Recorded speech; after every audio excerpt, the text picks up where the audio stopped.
ఈ క్రింది వ్యాఖ్యలలో సరైన దానిని గుర్తించండి అన్న. ఈ క్రింది వ్యాఖ్యలో సరైన దాన్ని గుర్తించండి. ఆంధ్రప్రదేశ్ సాహిత్య అకాడమీ జీవిత సాఫల్య పురస్కారం 2023 గ్రహీత సుద్దాల అశోక్ తేజ.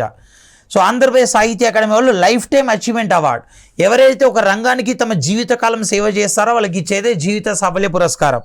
ఇక next Cinare. So doctor C Narayana Reddy పేరుతో, సో సినారే ఇది డాక్టర్ సి నారాయణ రెడ్డి పేరుతో వచ్చింది. సో సినారే సాహిత్య పురస్కారం 2023 గ్రహీత సుద్దాల అశోక్ తేజ. ఓకేనా.